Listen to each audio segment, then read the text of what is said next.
तो जब हम लोगों का धर्म वेदों में बताया गया है तो हम पुराण के लिए क्यों आग्रह रख रहे हैं, पुराण की महिमा क्यों कह रहे हैं? सीधे वेद ही सुन लेते, पुराण के आयोजन की क्या जरूरत थी? तो बात यह है कि वेद और पुराण में थोड़ा अंतर है। क्या अंतर है? अंतर यह है कि दोनों का स्वभाव अलग है। वेद का स्वभाव प्रभु सम्मित है और पुराण का स्वभाव सुहृद सम्मित है।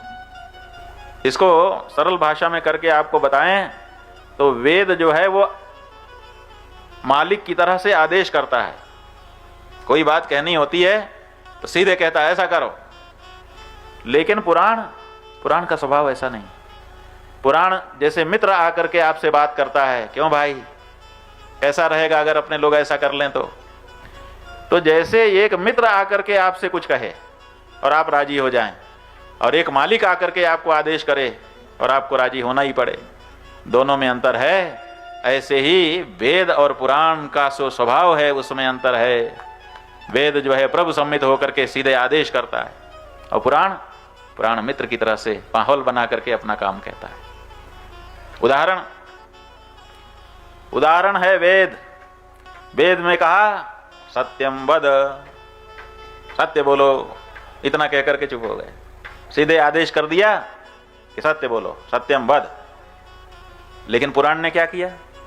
पुराण ने यह नहीं कहा कि सत्यम वद, आदेश नहीं किया।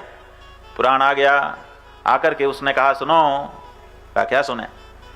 एक हरिश्चंद्र नाम के राजा थे। अच्छा, फिर क्या हुआ? फिर उनकी पूरी कहानी बता दी और उनकी सत्यनिष्ठा के बारे में बता दिया। और आपको पूरी कहानी सुनने से पता चल गया कि सत्य में बड़ा बल है, इसलिए मैं भी सत्य बोलूंगा। हरिश्चंद्र की कहानी सुनने के बाद आपने भी सत्य को अपना लिया, जबकि पुराण ने आपको नहीं कहा कि सत्य बोलो, आदेश नहीं किया। आदेश न करने पर भी आपने सत्य को अपना लिया। दोनों का तरीका अलग है कि नहीं? तो ये जो उपदेश की शैली है ये पुराणों की अलग है और वेदों की अलग है। जैसे वेदों का प्रामाण्य है वैसे ही पुराणों का प्रामाण्य भी हम स्वीकार करते हैं। इसीलिए भागवत जैसे महापुराण ने क्या कहा? इतिहास पुराणम च पंचमो वेद उच्यते। इतिहास और पुराण, इसको पांचवा वेद समझो, माने वेद से कम नहीं है ये, बस वेद में गणना भर नहीं है इनकी, अन्यथा ये भी वेद ही है।